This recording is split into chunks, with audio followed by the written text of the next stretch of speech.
invito para que me acompañen en el Evangelio de Mateo, en el capítulo 16, por favor.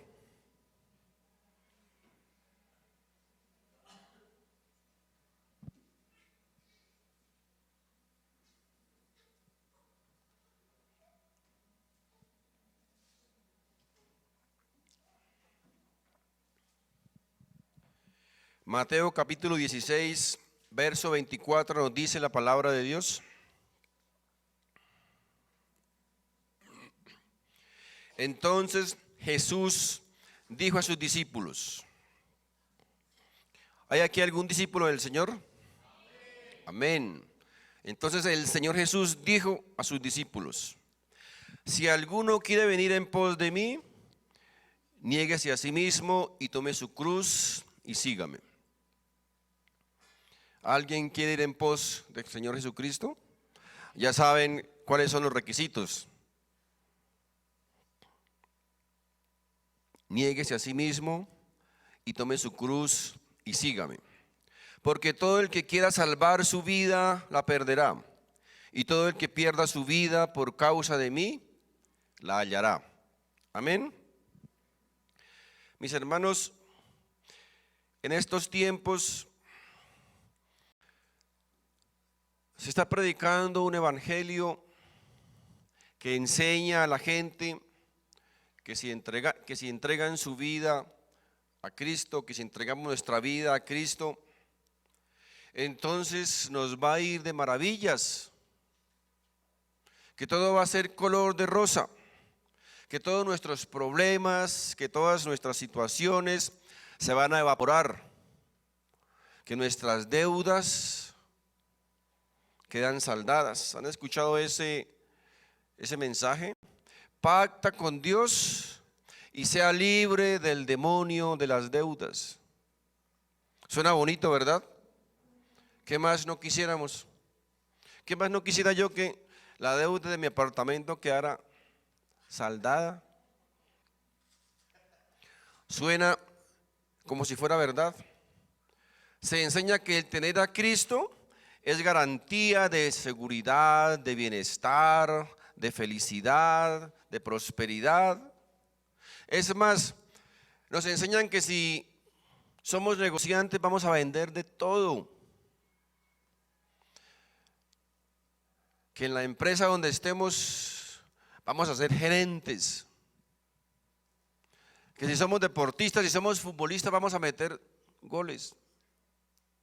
Pero yo a veces he entrado en un conflicto porque yo me pregunto, ¿por qué Cristiano Ronaldo mete más goles que Falcao, que es cristiano? ¿Me han preguntado eso de pronto por qué? Debería ser lo contrario, ¿verdad? Nos enseñan que si elevamos nuestra autoestima, entonces vamos a tener asegurado el éxito. Piensa como rico y serás rico. Mis hermanos, este es un evangelio centrado en el hombre, mas no en Cristo, mas no en la palabra de Dios. Es un mensaje que nos enseña que podemos lograr todo lo que deseamos y podemos tener todo lo que queramos. Solo confiéselo, declárelo, decrételo y disfrútalo. Yo sé que suena muy bonito, suena como si fuera verdad, pero la pregunta es, ¿será este el evangelio que el Señor Jesucristo enseñó? ¿Será este el evangelio que encontramos aquí en la palabra de Dios, que está en la Biblia? Porque acabamos de leer unos versículos que para nada tienen que ver con este evangelio. Por el contrario, el texto nos está hablando o no está hablando de caminar en la escalera del éxito, ni cómo ser rico. Por el contrario, está hablando de morir al yo, está hablando de perder para ganar, de negarnos a nosotros mismos, que ya vamos a explicar qué significa eso de negarnos a nosotros mismos. Pero tristemente hoy día las iglesias están siendo inundadas por esta clase de mensaje y de evangelio, Sencillamente porque atrae multitudes.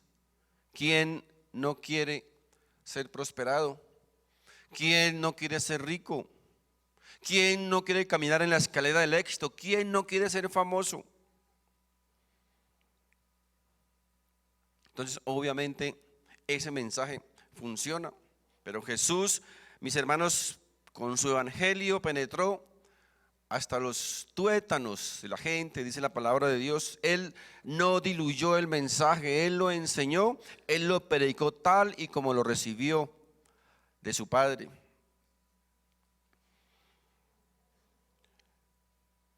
Lucas 9:23, y decía a todos: si alguno quiere venir en pos de mí, niéguese a sí mismo, tome su cruz cada día y sígame. Mis hermanos, aquí no está hablando de un evangelio que sea barato. Es un evangelio que confronta al corazón del hombre. ¿Quiere ser discípulo del Señor? Ahí están los requisitos. Va a tener que negarse a sí mismo, tomar su cruz cada día y seguirlo. Nadie puede seguir a Jesús, ni nadie puede ser su discípulo si antes no se niega a sí mismo y toma su cruz. Fíjense, para nada es un evangelio facilista. Ahora, ¿qué significa aquí el negarse a sí mismo? Esto viene de una palabra griega que significa desconocer, rechazar o hacer a un lado. Eso significa ahí la palabra negarse. Desconocer que nuestros propios logros, nuestro orgullo, nuestra altivez, nuestra soberbia, hacerlos a un lado. El ego pecaminoso, todas nuestras buenas obras por tratar de salvarnos, porque les recuerdo, la Biblia enseña que nadie puede salvarse por sus buenas obras. Es imposible que alguien pretenda llegar al cielo a través de sus esfuerzos humanos, de sus buenas obras. Así que negarse a sí mismo es más o menos lo siguiente. Si somos cristianos, entonces el Señor llega a decirnos: hijo, niéguese a sí mismo. ¿Cómo así? ¿Qué es eso de negarnos a sí mismos? Filipenses 2,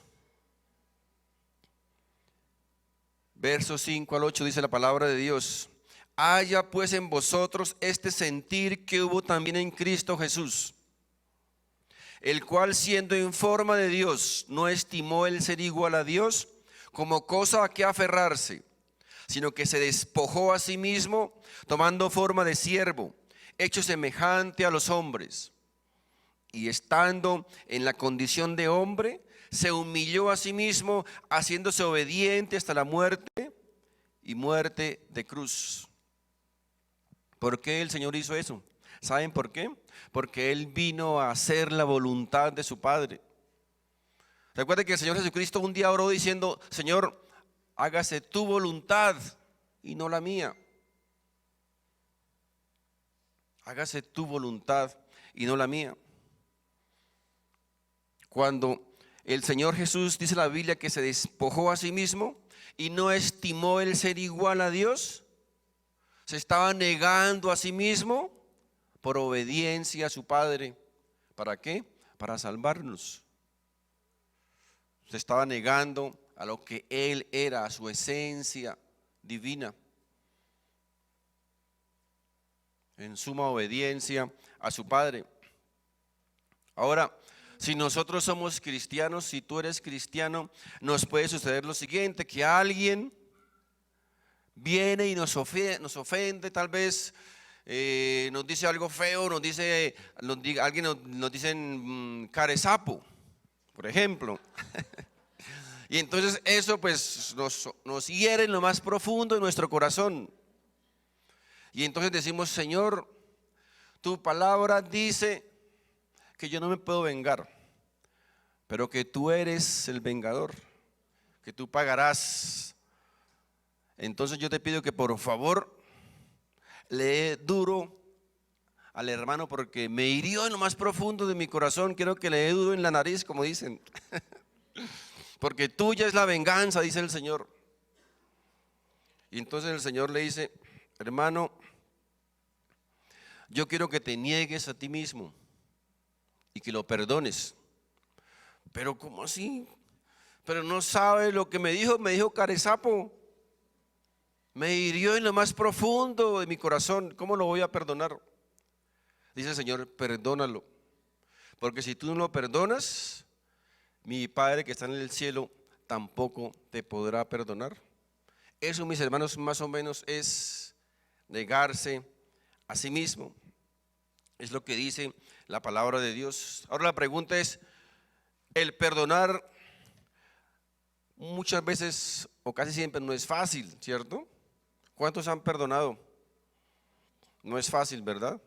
¿Cuántos estamos todavía amargados, tal vez y resentidos por no perdonar? Porque no es fácil, mis queridos hermanos, pero eso es negarse a sí mismo. Negarse a sí mismo, mis hermanos, es llegar a aceptar que en muchas oportunidades tenemos que abandonar nuestros propios deseos, nuestros sueños, nuestros anhelos y proyectos para aceptar los proyectos y la voluntad de Dios. Es negarse a sí mismo. El Señor muchas veces nos dice, hijo, yo quiero que tú seas esto o aquello, pero Señor, yo lo que quiero es hacer lo otro. No, tú vas a hacer lo que yo quiero que tú seas y no lo que tú quieras hacer. Tenemos que aceptar la voluntad de Dios por encima muchas veces de nuestros proyectos, de nuestros sueños y de nuestros anhelos. Tal vez muchos de nosotros no hemos entrado todavía en esa dimensión porque no nos hemos negado a sí mismos. Recuerden, negarse a sí mismo es hacer a un lado a veces nuestros proyectos, nuestros sueños, anhelos y aceptar los que Dios tiene para cada uno de nosotros. El apóstol Pablo decía, me he hecho esclavo del Señor Jesús, he cedido todos mis derechos a Él y ya no vivo para mí, sino que vivo para Él. Aquí muchas veces muchos llegamos a tropezar con esta declaración del apóstol Pablo. No es una invitación ligera, nos invita a que hay que pagar un precio. Ahora, sabemos que la salvación no tiene un precio, es por fe, no por obras, por gracia, por la misericordia del Señor. Pero ¿cómo demostramos esa salvación? ¿Cómo demostramos lo que Dios ha hecho en nuestra vida? Lo demostramos en cómo respondemos o cómo reaccionamos ante las circunstancias de la vida, ante los problemas, ante las aflicciones, ante las pruebas. De cómo reaccionamos es una evidencia de lo que Dios ha hecho en nuestra vida. Porque si somos hijos de Dios, pues debemos portarnos como hijos de Dios. Recuerden que la Biblia dice que el diablo cree y tiembla. Es decir, que el diablo cree más que muchos de nosotros porque no temblamos. El soportar, el aguantar las crisis y los problemas de la vida es una prueba, es una evidencia de que Dios está en nuestro corazón. Así que el evangelio barato nos enseña o predica que si aceptamos a Cristo, todos nuestros problemas van a ser solucionados. Primeramente, les recuerdo que la Biblia no dice que aceptemos a Cristo, dice que debemos recibirlo en nuestro corazón. Y segundo, mis hermanos, no es verdad que todos nuestros problemas se van a solucionar. A veces, por el contrario, nos llegan más problemas, nos llegan más dificultades, más presión. Ese no es el orden del evangelio.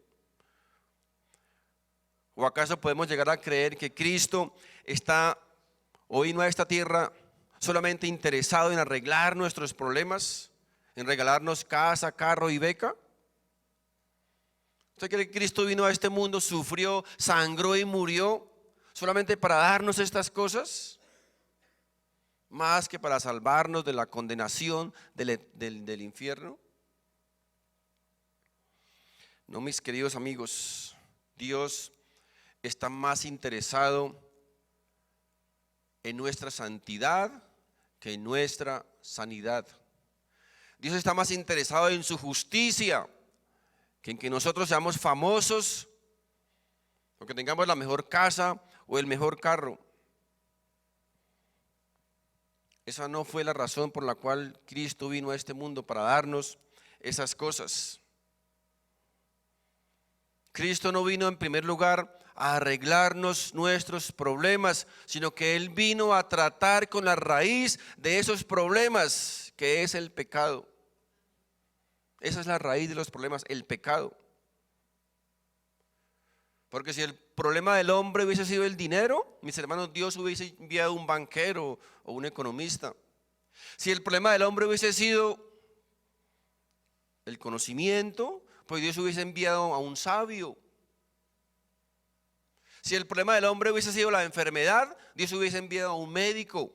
Pero el problema del hombre, mis hermanos, no son esos. El problema del hombre se llama pecado. Y por eso Dios tuvo que enviar a un Salvador para arreglar el problema de la humanidad.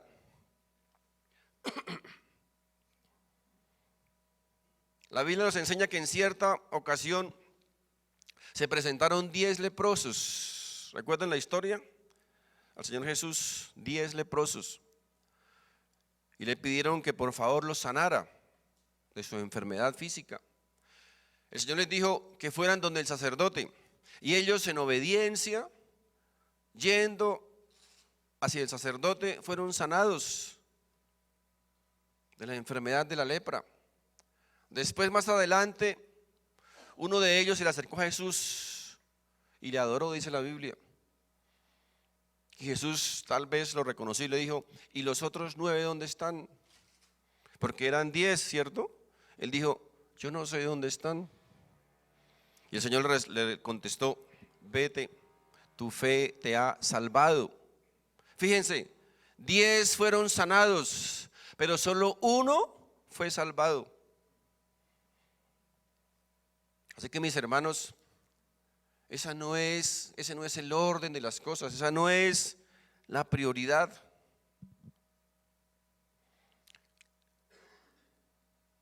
La pregunta que nos debemos hacer es: ¿cuál es nuestra motivación para buscar a Dios?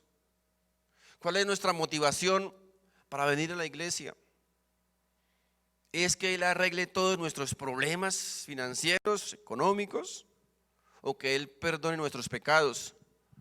¿Que Él nos traslade del reino de las tinieblas al reino de la luz? ¿Que nos salve de la condenación del infierno y nos lleve al cielo? Mucha gente, mis hermanos, tristemente mucha gente se acerca a Dios por conveniencia. Y no es ahora, siempre ha sucedido. En una ocasión, dice la palabra de Dios, Jesús hizo un gran milagro. Multiplicó unos panes y unos peces y alimentó a 5,000 personas, dice la Biblia, sin contar mujeres ni niños.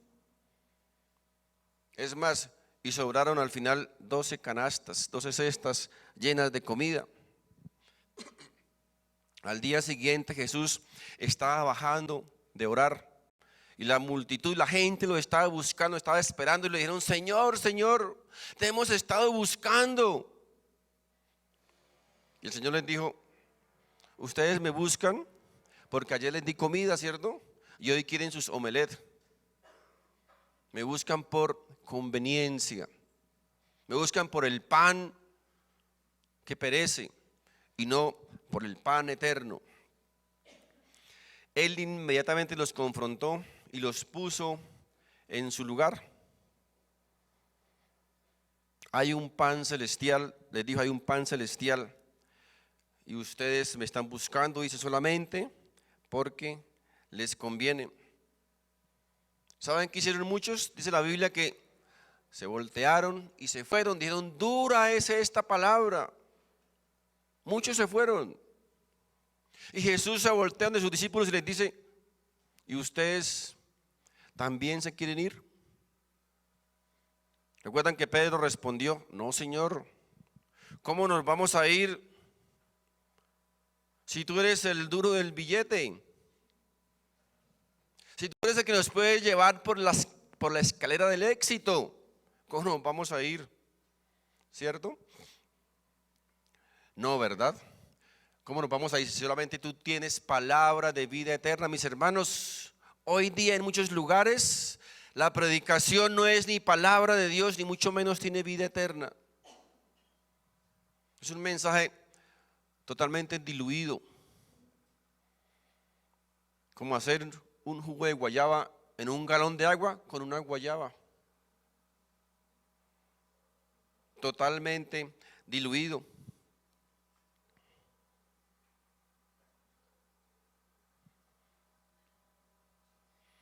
No hay compromiso, no hay responsabilidad, no hay diligencia, no hay santidad, no hay convicción. Eso lo siéntase bien.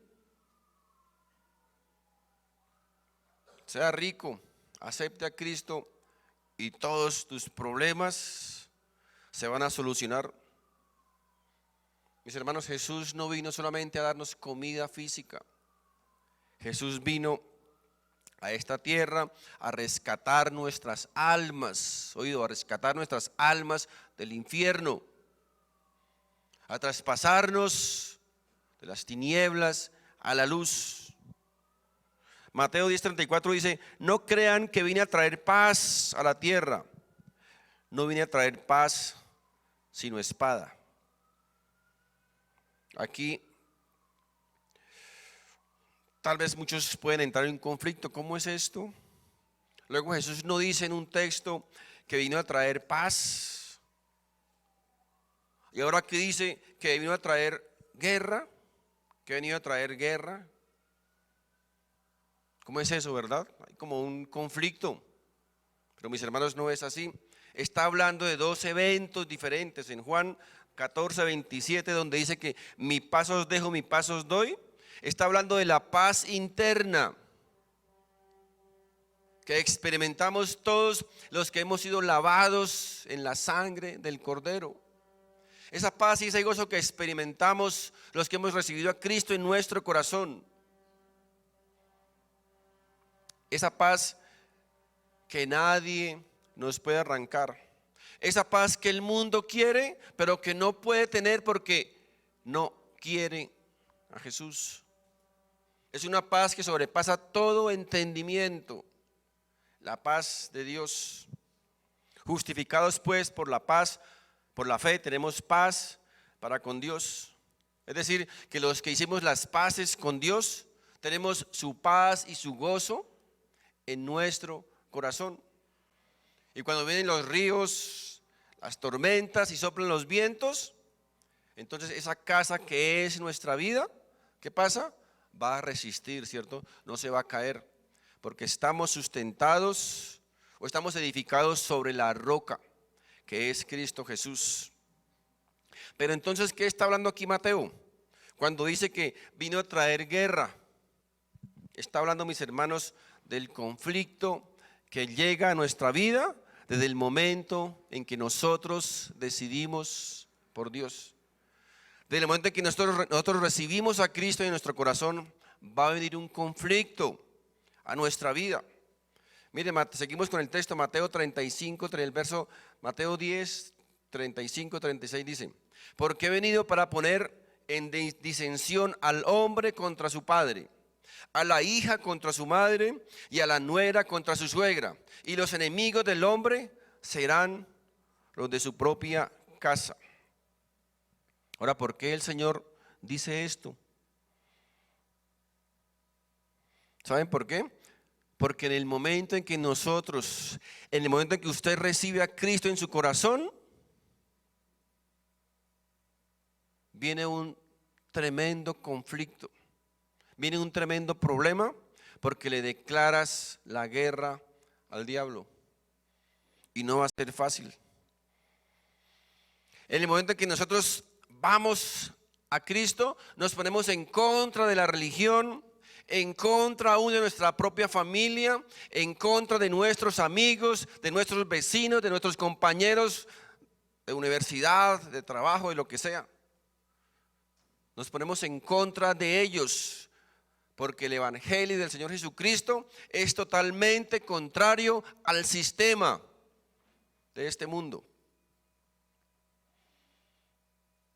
La Biblia nos dice que en cierta ocasión los hermanos del Señor Jesús, que tal vez en ese momento no eran todavía salvos, le dijeron a Jesús: Jesús, pero ve, muéstrate al mundo.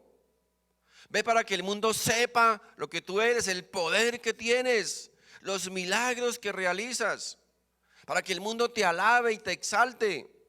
Ve, muéstrate al mundo. Jesús les contestó en Juan 7:7. Les dijo: no puede el mundo.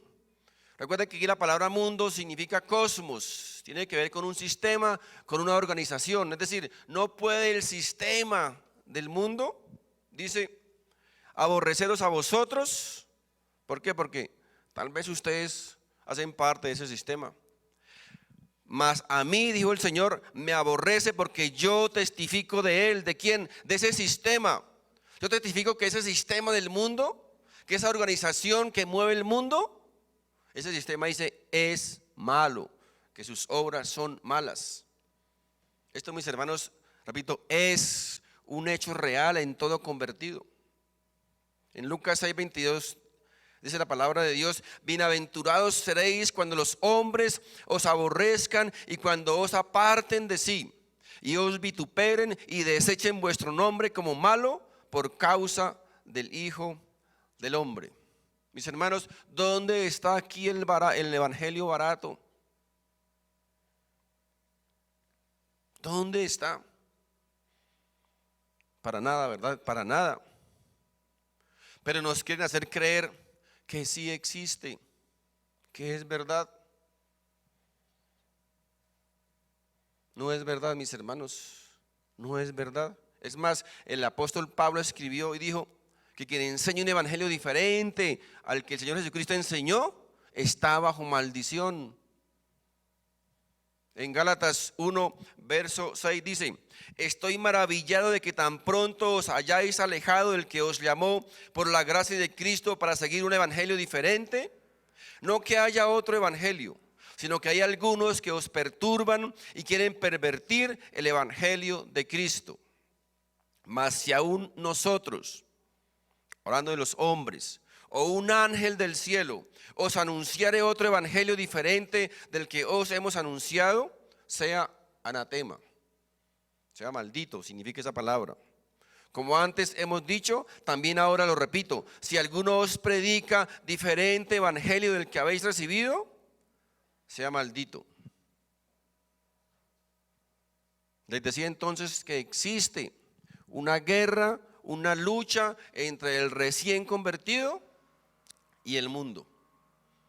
Seguimos con Mateo 10, en el verso 37 dice: el que ama a padre o madre más que a mí, no es digno de mí. El que ama a hijo o hija más que a mí, no es digno de mí. Qué tremenda palabra, ¿verdad? Aquí el Señor le da duro a la mamitis crónica. Es que mi mamita me dice que no vaya por allá a la iglesia.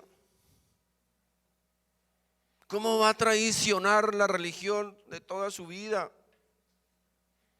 ¿Sabe qué dice el Señor? Pues que te salve tu mamita.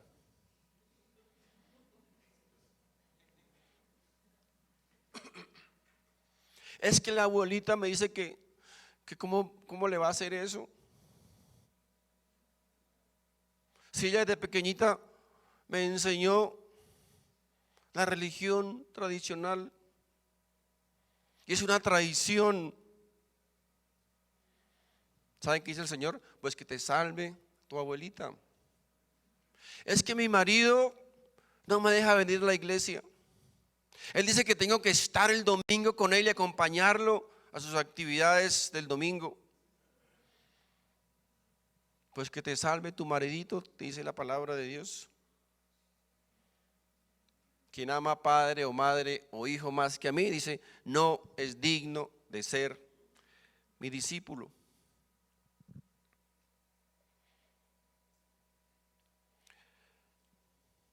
El verso 38 dice, y el que no toma su cruz y sigue en pos de mí, no es digno de mí. El que halla su vida, la perderá, y el que pierde su vida por causa de mí, la hallará. ¿Qué significa esto de tomar la cruz? Déjeme darle unos antecedentes históricos. Los romanos tomaron de otras culturas la crucifixión.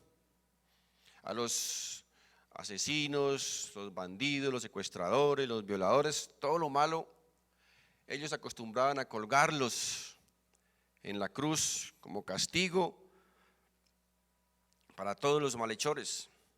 Así que el Imperio Romano, repito, continuó con esa tradición, con esa tomada de otras culturas.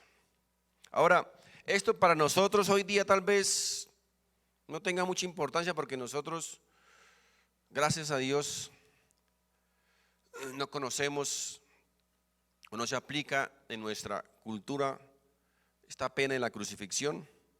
Pero en ese entonces, cuando la gente escuchaba de la boca del Señor que debían tomar su cruz, para ellos lo entendían muy bien. Ellos asimilaban muy bien que cruz, ¿qué significaba? Muerte. Cruz significa muerte. ¿Dónde murió el Señor Jesucristo? En una cruz. Así que ellos decían, pero está hablando de muerte.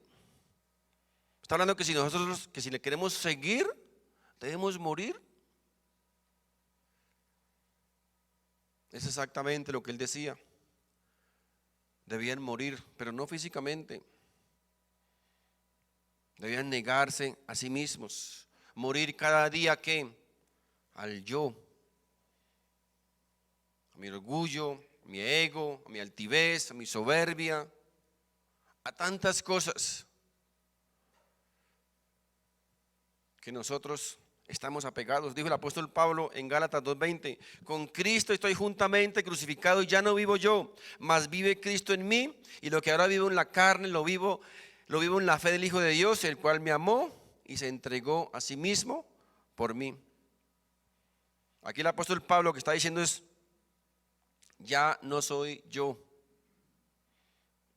ya no soy Pablo, ya vivo para él, que murió por mis pecados, que murió por mí. Y ahora mi propósito es agradarlo a él. No agradarme a mí, ni mucho menos a los demás. Ya no estoy para hacer lo que se me da la gana, sino ¿para qué? Sino para hacer la voluntad del que me amó y murió por mis pecados. Eso es un verdadero discípulo. Fíjense, nada que ver con un evangelio light, ni barato. En Primera de Pedro, capítulo 2, verso 20, nos dice la palabra de Dios: pues qué gloria es si pecando sois abofeteados y lo soportáis, mas si haciendo lo bueno sufrís y lo soportáis. Esto ciertamente es aprobado delante de Dios, pues para esto fuisteis llamados, porque también Cristo padeció por nosotros, dejándonos ejemplo para que sigáis sus pisadas. O sea, si vamos un día estos en el carro o en la bici y alguien nos cierra y más encima nos recuerda a nuestra mamita, la invita a bailar. ¿Qué hacíamos nosotros antes? Pues nos bajamos con el machete, ¿cierto? A ver qué es lo que pasa aquí. ¿Qué tenemos que hacer ahora? Negarnos a nosotros mismos. Ahora nos negamos a nosotros mismos. ¿Por qué? Porque ahora no estamos para hacer nuestra voluntad, sino para hacer la voluntad de Él. Hemos pasado de lo inmundo a lo puro. Hemos pasado de las tinieblas a la luz. Y Dios quiere que nosotros aprendamos a negarnos a nosotros mismos. El apóstol Pablo dijo: no seáis vencidos del mal, sino venza con el bien el mal. Mis hermanos, lo difícil de esto es que cuando nosotros queramos vivir piadosamente, cuando queramos portarnos bien, cuando queramos ser limpios, honestos, sinceros, entonces debemos prepararnos. ¿Saben por qué? Porque nos va a caer sobre nosotros como una porra en nuestra cabeza. Todo aquel que quiera vivir piadosamente, dice la Biblia, sufrirá persecución. Oído, todo aquel.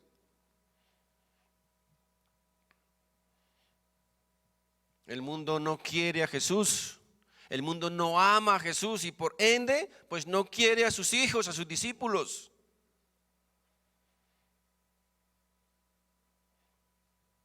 No pretendamos que le vamos a caer bien a todo el mundo por ser cristianos. Por el contrario, nos van a caer sobre nosotros. Así que mis hermanos, es el evangelio sencillo y barato y light. No está en la Biblia, no existe, no lo encontramos en la Biblia. Y cuando soplen los vientos, cuando lleguen las tormentas, esa casa, mis hermanos, va a ser destruida. Son los primeros en caer. ¿Por qué? Porque fueron engañados con falsas promesas. Cuando venga a la iglesia y no vea que sus problemas se solucionaron, se va a sentir defraudado y engañado. Porque me prometieron que si iba a la iglesia, que si me acercaba a Dios, todos mis problemas se solucionaban. Y ahora veo que por el contrario, como que han aumentado mis problemas. Jesús, mis hermanos, jamás lo escribió en letra menuda. Es muy claro, ahí está en la Biblia. Quiero leer este texto bíblico en la traducción, en la Nueva Traducción Viviente. En 1 Pedro 2:21 dice: pues Dios los llamó a hacer lo bueno, aunque eso significa que tengan que sufrir. Oído, Dios nos llamó a hacer lo bueno, aunque hacer lo bueno significa que vamos a tener que sufrir, tal como Cristo sufrió por ustedes. Él es su ejemplo y deben seguir sus pasos. Aunque ¿qué? Aunque tengamos que padecer persecución, burla, escarnio, aflicción, etcétera, etcétera. ¿De parte de quién? De la parte de la gente que no ama a Dios, de gente que no tiene a Dios en su corazón. Cuando Jesús vino a esta tierra, la gente de allá de los judíos lo recibieron como el Mesías, porque ellos dijeron: wow, nos llegó nuestro Salvador. Él es quien nos va a librar de la opresión de los romanos. Ya no vamos a ser esclavos de los romanos, sino que Él nos va a liberar. Lo veían como un salvador político. Pero resulta que Jesús les dijo: mis amigos, mi reino no es de este mundo. Y mis enseñanzas son totalmente diferentes a las que ustedes piensan. ¿Saben qué pasó? Entonces dijeron: no, este man ya no nos sirve. Ya no nos sirve. ¿Y saben qué le hicieron? Lo mataron, porque no cumplía sus expectativas. Tengan la certeza que si el mensaje de Jesús hubiese sido un mensaje de prosperidad, de bienestar, de paz, de riquezas, mis hermanos, no lo habrían matado. Tengan la certeza, porque eso, mis hermanos, es muy bonito, ¿verdad? Porque usted se ha preguntado por qué nunca atacan a Buda, al Dalai Lama, a Mahoma. ¿Por qué a ellos no los atacan, no los persiguen? Y si alguien habla mal de Mahoma, al momentico tiene que retractarse, si no sabe que lo matan. Hable mal de los musulmanes, será que lo matan. Pero mis hermanos, ¿por qué Jesús sí lo ataca a todo el mundo? Que María Magdalena era su amante, que Jesús no murió, que Jesús no resucitó, que Jesús, etcétera, etcétera. Un montón de tonterías y estupideces. ¿Por qué a Jesús? ¿Por qué contra Jesús? ¿Saben por qué? Porque el mensaje de Jesús no tiene nada que ver con este mundo, con este sistema. Él mismo dijo, recuerden, yo testifico de ese sistema, que sus obras son malas. Jesús los confrontó. Les dijo, sus obras son malas. Por eso lo atacan, por eso no lo quieren. Y les dijo Jesús, si a mí me aborrecen como su maestro, tengan la certeza que a ustedes como mis discípulos también los van a aborrecer. También los van a perseguir, también los van a odiar. Todo el que quiera ser discípulo del Señor, oído, tenemos que prepararnos. Tenemos que prepararnos. ¿Dónde está el evangelio barato y facilista?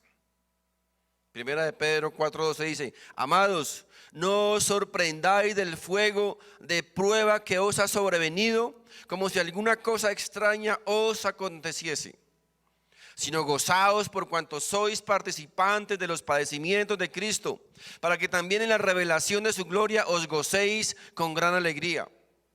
Si sois vituperados por el nombre de Cristo, sois bienaventurados, porque el glorioso Espíritu de Dios reposa sobre vosotros. Ciertamente de parte de ellos Él es blasfemado, pero por vosotros es glorificado. Así que ninguno de vosotros padezca como homicida o ladrón o malhechor o por entremeterse en lo ajeno. Pero si alguno padece como cristiano, no se avergüence, sino glorifique a Dios por ello, porque es tiempo de que el juicio comience por la casa de Dios. Y si primero comienza por nosotros, ¿cuál será el fin de aquellos que no obedecen al evangelio de Dios? Y si el justo con dificultad se salva, ¿en dónde aparecerá el impío y el pecador? Ahora, mis hermanos, esto tampoco es para asustarnos ni para desesperarnos. Aunque estamos expuestos a padecimientos, a persecución, a ataques, a sufrimientos de parte del mundo, también es cierto que nosotros como cristianos, como hijos de Dios, no podemos vivir por lo que vemos, por lo que sentimos, por lo que oímos, sino que nosotros vivimos y nos movemos por las promesas que Dios ha plasmado para su pueblo. Una de esas promesas dice en Juan 16:33, estas cosas os he hablado para que en mí tengáis paz. Recuerden, tengáis paz significa tranquilos, tranquilos. No nos afanemos, no nos preocupemos, no nos desesperemos. En el mundo tendremos aflicciones, dice el Señor, pero confiad que yo he vencido al mundo. Es decir, Jesús dice, yo he vencido ese sistema, tranquilos, no se desesperen. Juntos los dos lo venceremos. Es una gran promesa del Señor. Como cristianos y como iglesia del Señor, recuerden, debemos vivir y movernos por las promesas que Dios nos ha dado en su palabra. En Filipenses capítulo 4,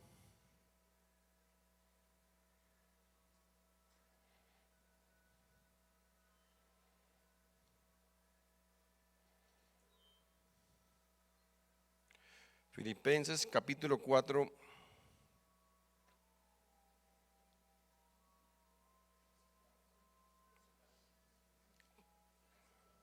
verso 4 al 6 dice, regocijaos en el Señor siempre, aún en aflicciones, en pruebas, en dificultades, en problemas, dice, regocijaos en el Señor siempre. Otra vez digo, regocijaos, vuestra gentileza sea conocida de todos los hombres. El Señor está cerca. Por nada estéis afanosos, sino sean conocidas vuestras peticiones delante de Dios en toda oración y ruego con acción de gracias.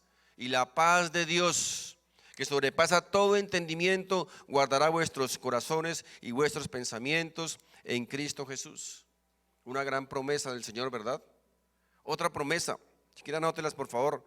son algunas de las tantas promesas que Dios ha plasmado en su palabra para su pueblo, para que no nos preocupemos, no nos asustemos, aún, repito, aunque estemos expuestos a persecuciones, a problemas, a aflicciones, debemos caminar y movernos con base en estas promesas del Señor.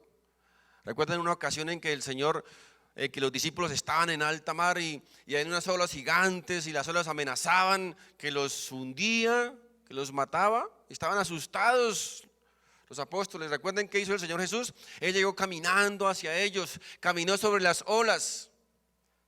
¿Cuál era el mensaje allí? Les estaba diciendo: hijos, lo que parece que va a caer sobre sus cabezas ya está bajo mis pies. Es la enseñanza del Señor. Todo aquello que parece que va a caernos sobre nuestras cabezas, mis hermanos, ya está bajo los pies de Cristo.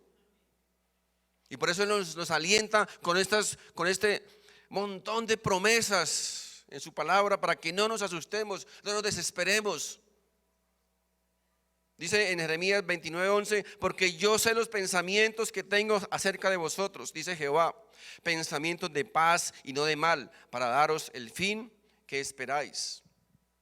En Gálatas 6:9 dice: no nos cansemos pues de hacer bien, porque a su tiempo segaremos si no desmayamos.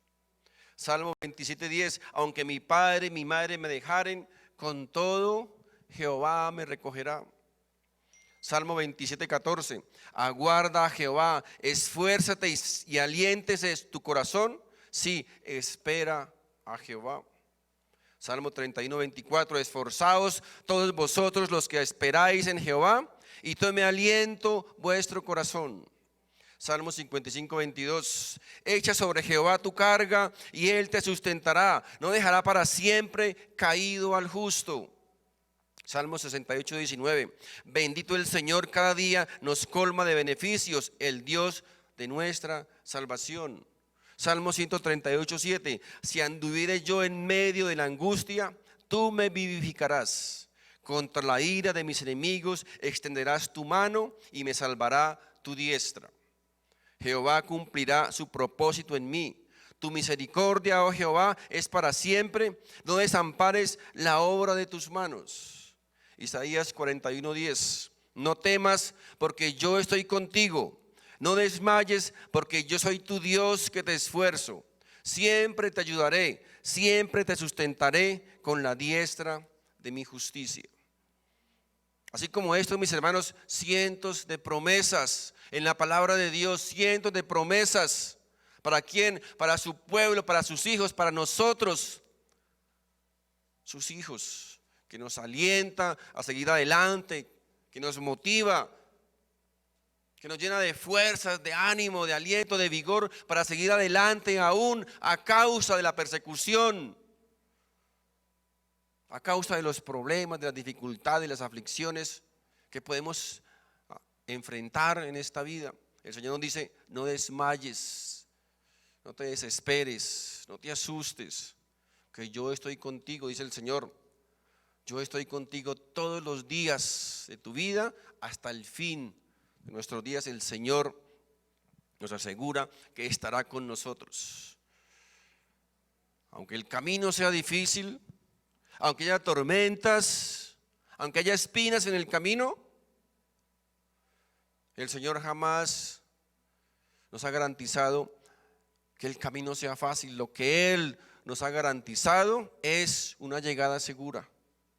Y con Cristo, mis hermanos, podemos tener la certeza que el final, que el final y que la llegada será segura. Amén. Mis hermanos, Dios les bendiga. Quiero invitarles para que nos coloquemos de pie, por favor. Padre Santo, en el nombre de Jesús, una vez más te damos las gracias por tu palabra, por tu bendita palabra, Señor, ese alimento que llega directamente a nuestro espíritu. Ese alimento que nos reconforta, que nos alienta, que nos anima, que nos llena de nuevas esperanzas y de nueva fuerza, Señor. Qué hermosa, Padre Santo, es tu palabra. Qué hermosas y maravillosas son tus promesas. Padre Santo, gracias, porque aunque tú nos adviertes en tu palabra, Señor, que el camino será difícil,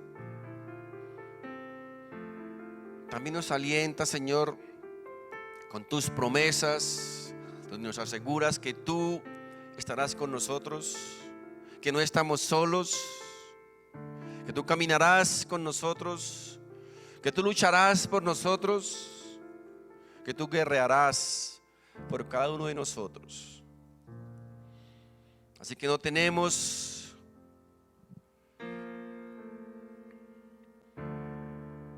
por qué afanarnos, desesperarnos, preocuparnos, porque no estamos solos.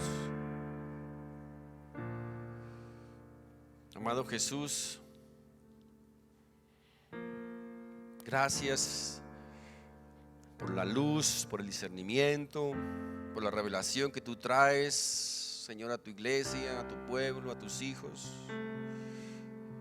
Gracias, amado Jesús, porque tu palabra nos da esa nueva fuerza, ese nuevo aliento, ese nuevo impulso para seguir adelante, Señor.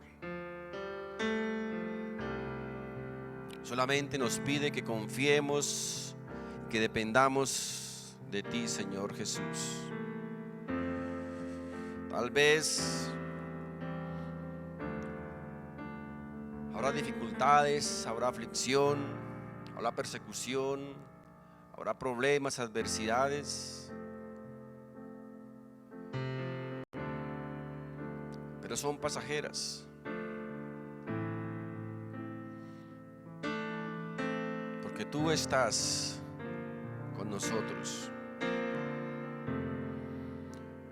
Tu palabra nos dice que aunque andemos en valle de sombra de muerte, tú estarás con nosotros. Tu vara y tu cayado nos infundirán aliento. Padre Santo, en esta mañana, Señor, yo oro, Señor Jesús, por este puñado de tus hijos, tu pueblo, parte de tu gran iglesia.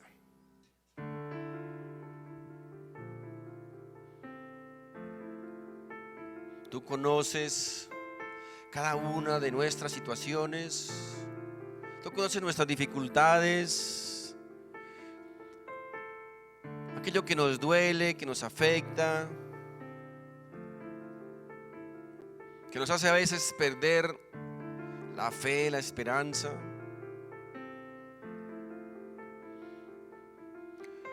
Yo te ruego hoy, Padre Santo, por cada uno de tus hijos, de tu pueblo en esta mañana, Señor Jesús. Permite, Padre Santo, que tu palabra, que tu consejo sea ese alimento para sus vidas, sea ese alimento para su espíritu. Que es esa palabra que reconforta nuestros corazones, que nos alienta nuevamente para levantarnos si hemos estado caídos y continuar por este valle de lágrimas, sabiendo y confiando, Señor, que tú estás a nuestro lado, sabiendo y confiando que tú experimentaste muchas de esas situaciones, pero que todas ellas tú las venciste. Gracias, amado Padre, por las promesas que tú has dejado para tu pueblo. Gracias, amado Jesús, porque sabemos hoy que tú eres quien nos ha levantado, quien nos ha sustentado en aquellos momentos de debilidad. Tú eres quien no ha permitido que en muchas oportunidades u ocasiones tiremos la toalla.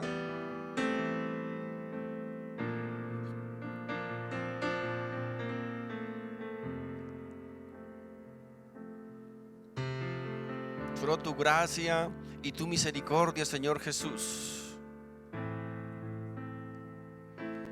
nos pueden alentar y sustentar cada día, Señor, en este caminar. Padre Santo, ayúdanos, permítenos que podamos depender única y exclusivamente de ti, Señor, de tu misericordia y de tu gracia. Que podamos confiar en tus promesas. Que podamos tener la confianza y la seguridad, Señor, que un día, cuando nuestros pies toquen las heladas aguas de la muerte, vamos a estar en tu presencia, vamos a estar delante de ti, Señor. Y podremos gozarnos en tu presencia por toda la eternidad. Pero mientras ese día llega, Padre Santo, ayúdanos,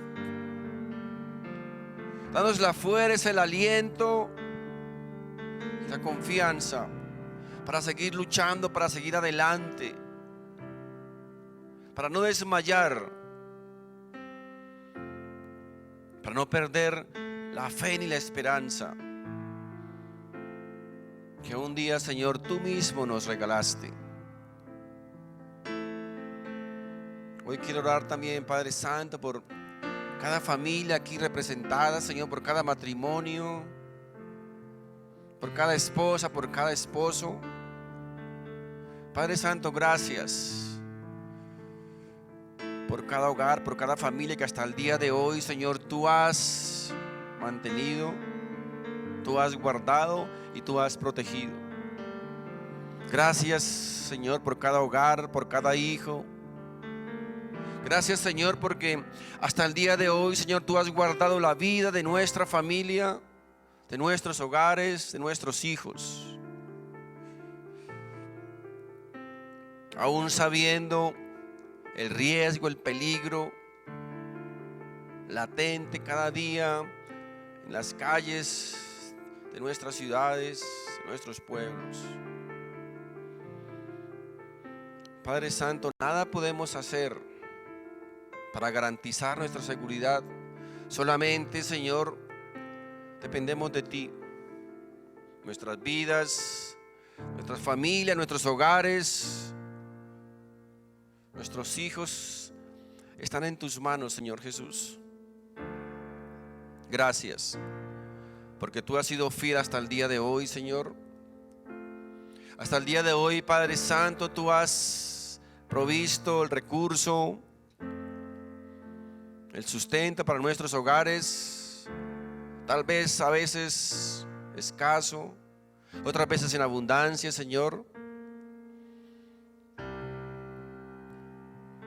Pero tú nos has guardado y nos has protegido, Señor Jesús. Gracias y mil gracias, Padre Santo, por esta tu congregación, presencia viva, Señor, parte de tu gran iglesia del Señor.